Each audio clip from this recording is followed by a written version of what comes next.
verses are talking about children being born, or little babies, or being born to people that are maybe too old to have kids.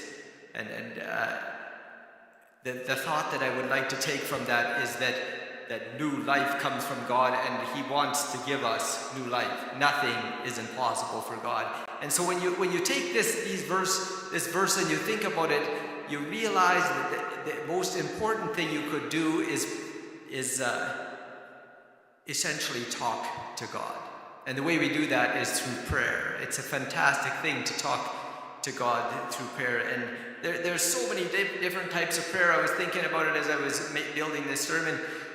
There's the type of prayer that is, say, a panic prayer. And when you have a panic prayer, even maybe an atheist, as he's going down in an airplane, he prays, God save me, because that point you realize that you need some higher power to take care of you. I remember one time I was going down the road in my pickup, and we were in a hurry to go camping. I mean, that seems a little bit strange, but we have such a struggle to go places that we didn't leave and didn't get to our campsite just coming up here till 10 o'clock at night. And so we were in a hurry that Friday morning, and we were really flying along about 4 or 5 years ago, and it was raining. It was July, and the road was a little bit slippery, and there was water on the road, and all of a sudden the traffic stopped.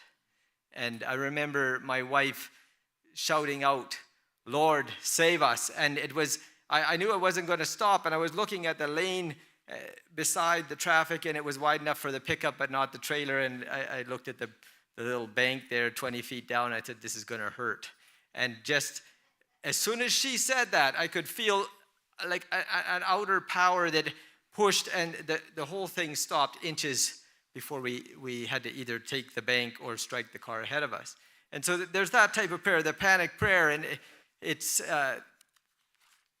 something that a lot of us do. There's the other type of prayer where you really want something, or you've lost something, and you're asking, Lord, help me. I remember just a Friday ago, we got this phone call, and this girl's calling us up, and she's lost her cell phone. And nowadays, our whole lives revolve around the cell phone. I mean, all her things in there were about what she was supposed to do that weekend was in the cell phone.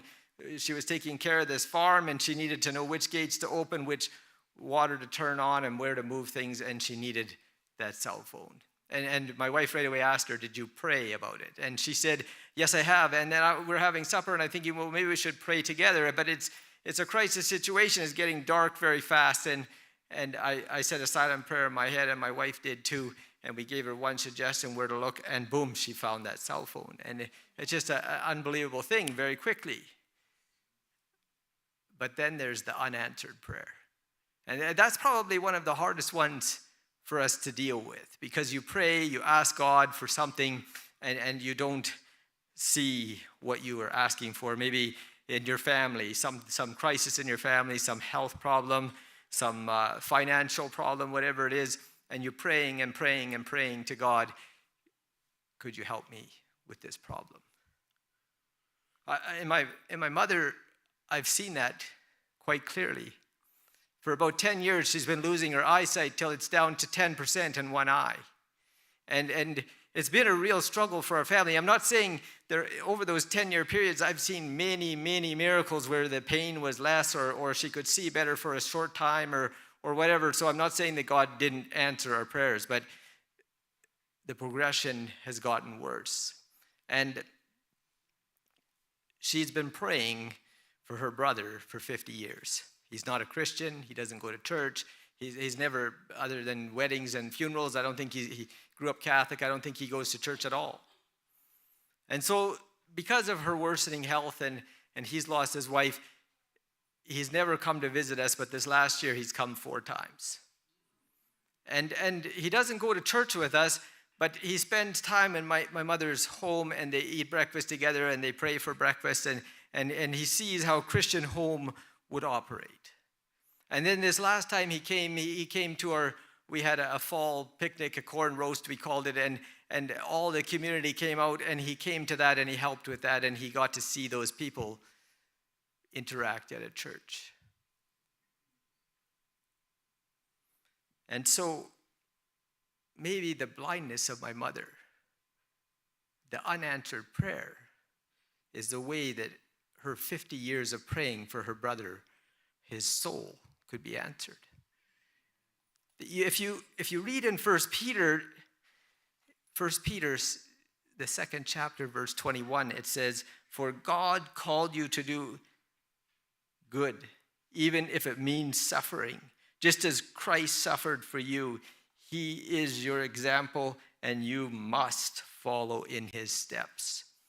Sometimes, I would like to say, praying for somebody is not easy.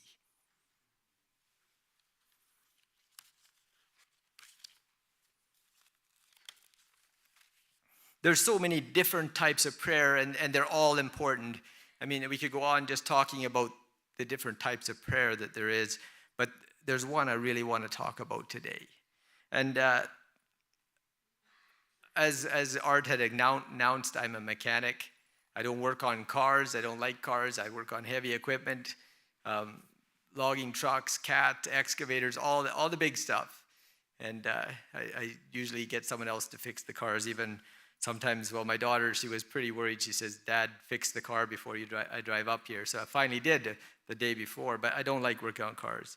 So I'm a mechanic, and I have a lot of good customers, but all of a sudden, I had this one customer, and he was growing fast. He had a lot of excavators and whatnot, and I was working with him, and he was hard to work for. He had a bad temper to start with, and so that makes it a bit difficult to work for someone when they get angry easily. And he wanted to always cut corners. He didn't want to put the proper amount of parts that he needed to fix a job into the job, and so he would complain when the job didn't turn out properly. And eventually, I just couldn't take the pressure, and I says to him, "I think that we should just part ways, and I won't work for you, and you'll have to find a new mechanic." And we didn't part in anger or anything, but he says, "Well, you won't be successful," and he was pretty hard on me. And so that was it. I just left it at that. Well, a little later on, I was at camp meeting, and I heard this sermon that you should pray for people. And I thought, that's a fantastic idea. I'll pray for my family. I'll pray for friends that I knew in the past. I'll pray for all these different people. And then I was impressed that I should start praying for that man. And it's not so easy to pray for someone that you see successful, and they're hard on everyone around them, including, I knew, his wife and his kids, and he was hard on them, and you almost want to see maybe problems come his way instead of praying for him. And so I kept praying for him, and about 2 years later, the phone rings, and you get on your phone, you know who it is, and I realized it's this guy calling me. I thought, well, I shouldn't even answer, but somehow I was impressed to answer the phone, and I answered it, and he says, "I have a little job. It's just and he had a bad habit of saying how long the job would take before you even got there, 10 minutes or half an hour or whatever. And as a mechanic, you know that you can't put that time limit on. But he didn't do that this time. He says, 8 kilometers from your house is a machine, and it's got a big crack. Can you go weld it up? And I would really appreciate, I need your help. Could you do this for me? And right away, I thought, well, usually I'm booked up 3 weeks. I can easily not even lie. I said, I can't make it. But I was impressed I should go. So I said, okay, I'll see you there 6 o'clock in the morning. So I drive up there, and he's there, and it went really well. And in about 2 hours, we're finished. And he says, send the bill. I'll pay it quickly, and whatever you want, you get. I said, boy, he's really changed. And then he says to me, I want you to know something. In the last few years, I've started to go to church with my wife. And I've started to change my life, and I've accepted the Lord into my life. And I thought to myself, it's important to pray for that guy. I'm not saying that my prayers changed his life, but it's important to pray. To pray that impossible prayer that's hard to pray, that you really struggle with. As I said in the title of our sermon, the hard prayers. Like to pray the larger prayer. Like it's something that doesn't come within. You have to ask God for help to pray that prayer, to pray that you have love for that person. Well, in Genesis, there's chapter 44, there's a story I would like to look at, but I just need to give a little bit of background before it, just so we can figure out where we're at Genesis 44. There's 7 chapters that lead up to it, and I just very quickly want to brush through them so that we can see what we're coming to in chapter 44. We know the story well. It's, I'm sure, about Joseph and his 12 brothers. And there was Joseph is the second from the youngest, and he is liked by his father the most. That's a dangerous thing. Sometimes your kids will ask you who you like most, and you cannot answer that. But in this family, it was obvious. He was liked most. And so eventually these 10 older brothers that were older than Joseph, they really didn't dislike him. In fact, they even decided that they should get rid of him. They wanted to kill him. And eventually they had the opportunity, instead of killing him, to sell him. And the very, very important thing about this whole thing is to realize who came up with the idea to sell him. And it was Judah. Judah says, let's sell our brother. Let's sell him as a slave. So they sold him to a couple of Ishmaelites, and away he goes, and he goes down to Egypt. He becomes a slave or a servant to Potiphar.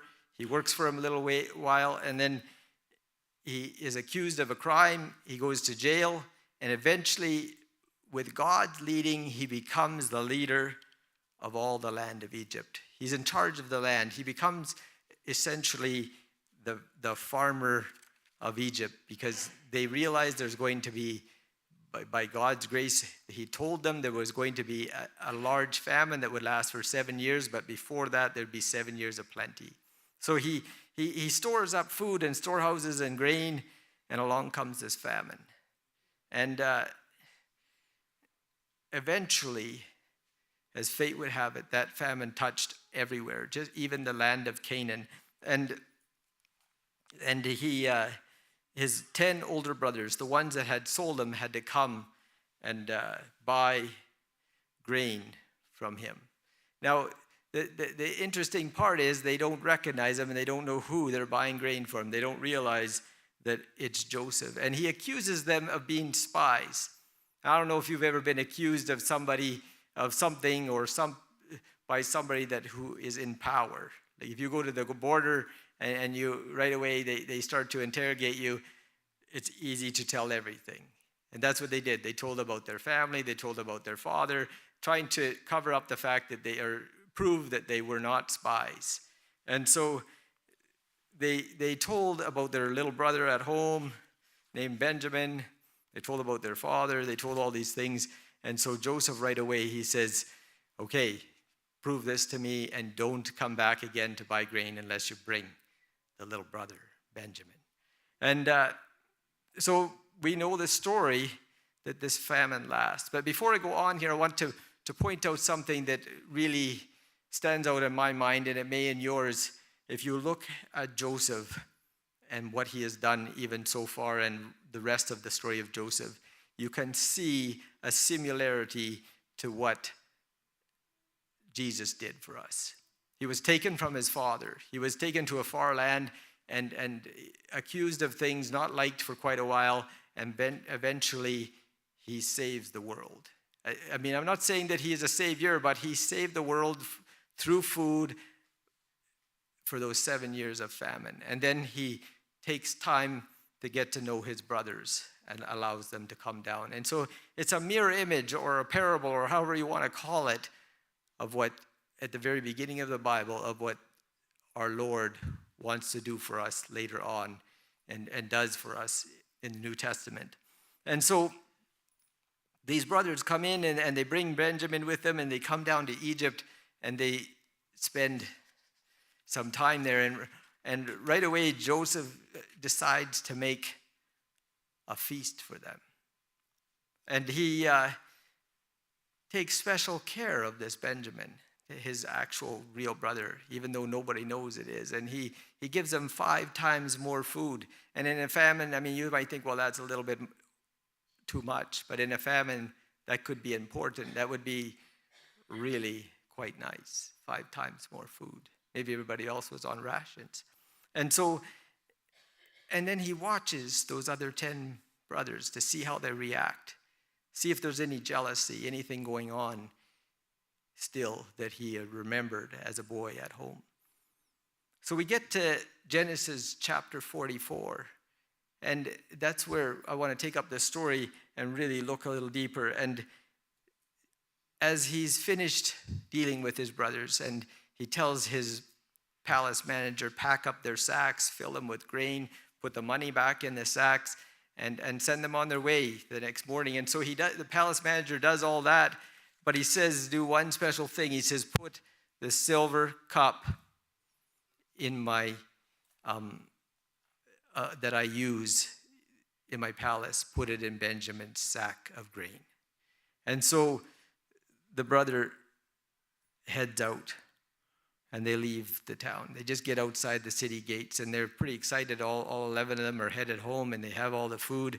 They got away, and they had a great feast, and they feel like they're on top of the world.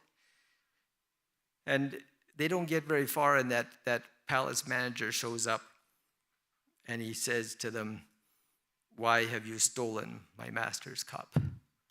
And they said, the response right away is, why would we do such a thing? And in verse 9 it says, if you find his cup with any one of us, let that man die. And the rest of us, my Lord, will be your slave. I mean, that's pretty strong language. I mean, they were positive that they were in the clear. And the man replies that's chasing them down. He says, only the one who stole the cup will be my master's slave. The rest of you can go home free. Just that one man is all we're going to punish. We don't want to punish all of you. And so they search all these sacks, and the brothers are amazed that they start at the oldest and work their way down right to the youngest boy. And when they get to Benjamin's sack, we know the story. They find the cup. And they go back as a group. They don't just send Benjamin, even though that's all they really wanted. They just says, he's going to be our slave. The rest of you can go, all 11, go back to that palace. And in verse 18, this is where it gets important. In verse 18, it says that Judah, he steps forward. And he says, my Lord, let your servant say a word with you. He wants to talk to the man that's in charge of all of Egypt at that time. And I imagine him coming up to that palace and to that throne and kneeling down in front of him. And he begins to explain the whole family's what's happened in the past. He explains to them what has happened. They've lost one brother. And he really, really struggles with that, telling them that the whole story. And he tells them what it's going to do to his father if he doesn't bring this boy home. And he finally gets down to verse 30. And Judah says, now, my Lord, I cannot go back to my father without the boy. Our father's life is bound up in the boy's life. You see, he's interceding for his brother. He's on his knees before the ruler. And he says, I guaranteed my father when I left that homeland that I would bring him back, that I would take care of him. And then in his last plea, one of my favorite verses of the Bible, he says in verse 34, for how can I return to my father if the boy is not with me? I could not bear to see the anguish that this would cause the father. At this point, it says that Joseph knew. He knew that his brothers had love one for another, that their hearts had been changed. They weren't the boys that sold them out there in the wilderness. He knew that he could reveal himself to them. It's a very, very important thought that he could reveal himself to him. Our Heavenly Father wants to reveal himself to us. He wants to come back and get us. He knew that he could bring his brothers safely to Egypt and live with them for as long as life would allow.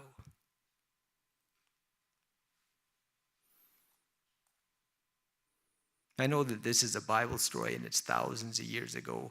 And I want to tell a story about my own life.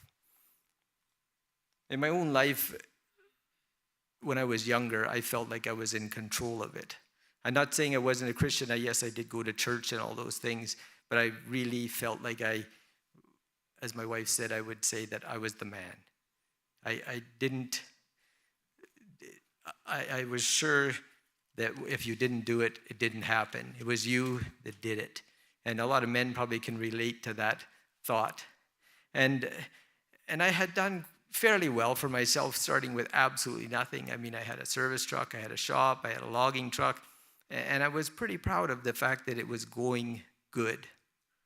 And then all of a sudden, 2008 comes along, and I didn't lose it all, but I struggled. I mean, I worked day and night just to hold on with my fingernails. And my wife began to pray for me. And she kept praying. And the Lord was trying to get a hold of my heart. I mean, I don't want to go through my entire experience, but I just want to highlight a few things. I was working with my dad in Vancouver, and a building completely collapsed on top of me. And I walked away without a scratch. And I went home that night and I thought, what's the Lord trying to tell me? But you're so busy that you brush it off and you kind of forget about it. And then my wife's health completely failed her, and she was sick for a whole year. And then I had a lot of trouble with my job at work, like at the mechanic shop. I had a couple jobs I just could not figure out what to do to fix it. It was a real struggle. And then I decided I should just simplify things and sell the logging truck. And to top it all off, my prayer life was just about done. I had, as far as I could see, I had no answers to prayer for over a year. Nothing. Just quiet. Like your prayer goes up and comes back down and just crashes around you. But my wife kept praying for me. Then one day, things turned around pretty quickly. All of a sudden, I had a job that was working on this 980 loader, could not solve the hydraulic trouble. I worked on it all summer, every time I had spare time. I lost a lot on that, and I solved the problem. I tell you, it's an unbelievable feeling when you nail it, and it's just like, that's done. And then the same week, I sold my logging truck. And I was like, and I could see that things were really going good. And I remember that day that I was done a little early because I'd done this deal on this logging truck. And so I went home and I decided that I was going to cut the rest of my firewood that evening. I felt like I was in control of my life again. I felt like I was the man. I mean, it was fantastic. You just have that good feeling inside your heart, on top of the world kind of a thing. And when I picked up the chainsaw, I was really impressed not to use it that day. Had a broken chain brake. I'm pretty sure most of you guys know what a chainsaw is, living in a logging town. And if without a chain brake, if it kicks back, it'll kick back and be dangerous. And I thought, I've been using a chainsaw since I was 12. I'll be fine. And I grabbed that chainsaw and I went ahead and didn't listen to the voice and started cutting anyway. And I was doing good. I mean, I could see I was going to finish that pile that night. And I was pretty proud about how things had gone the last week. And I still, to this day, am amazed that a saw can do that, but it was getting dark, and it touched the log on the inside of that pile. It shot out of my hand, and I know I'm not a very tall person, but that chainsaw went way over my head. Just shot up in the air like a paper kite. And it's just gone, basically, and all of a sudden it comes tumbling back down, and the bar strikes me right in the top of the foot and splits my boot open, and I'm sitting there, and I thought, well, I better take my boot off and check things over and look at my foot, and there's just a little scratch in my foot. The cut in the boot, but just a little scratch. And I was sitting there with the one boot off and the one boot on in a sawdust pile. And I realized that the last 40 years, I was trying to do it on my own. And so there in the wood pile, with one boot on, one boot off, I gave everything to God. I gave my business to God completely. Just, it's yours, God. If you want it to go, make it go. If you don't, it's yours. I gave my children to God. I gave my wife, who was laying in her bed at that very moment, so sick she couldn't get out, to God. God, it's you. You can deal with that problem. I thought I could maybe fix it. I couldn't do it. And most of all, I gave my heart to God. And I says, God, whatever you want me to do, I'll do it. I found out a few years later that during that time, up before that time, for years my wife had been praying, but that day, while I was at the woodpile, she was too sick to come and be with me. Too sick. It was my 40th birthday. Too sick to have a birthday party for me. But she was in her room praying for me.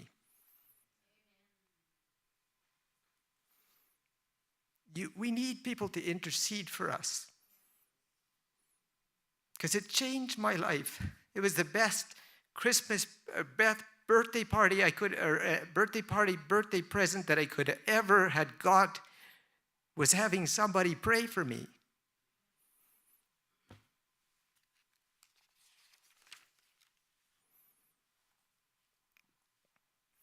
It's important that we pray for people, that larger prayer, and watch God intercede for us and do that work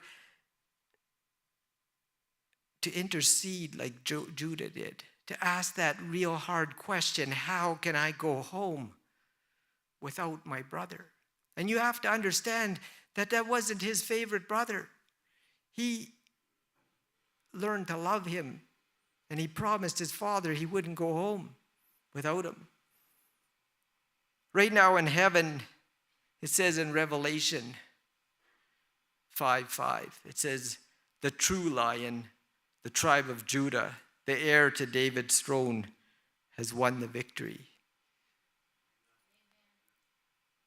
He's the one that laid down on the cross, put his hands out. I really appreciate that song, whoever sang it. But he put his hands out on that cross, and he died for us. And when he was laying there, and the Roman soldier was nailing the spikes to his hands, he said, Father, forgive him, for he knows not what he does. And it says later on in Luke, if you read it, that Roman soldier looked on him, and he believed. Sometimes you have to suffer. He suffered for all of us that we might be saved.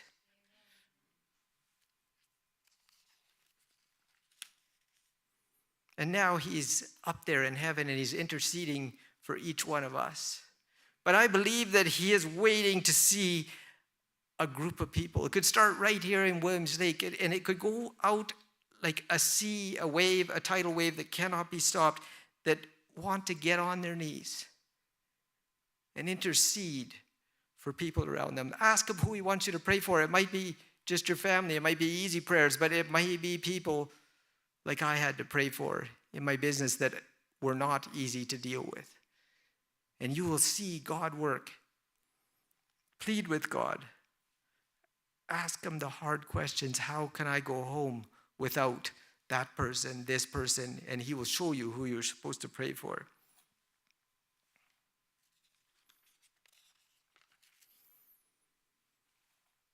In closing, I want to leave you with this thought.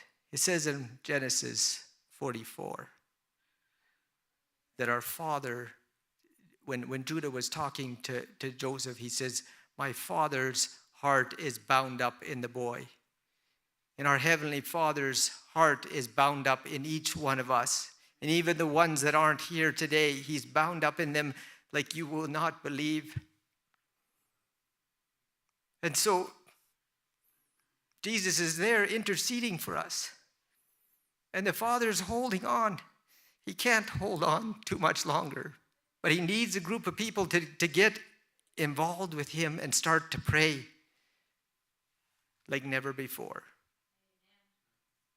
And remember,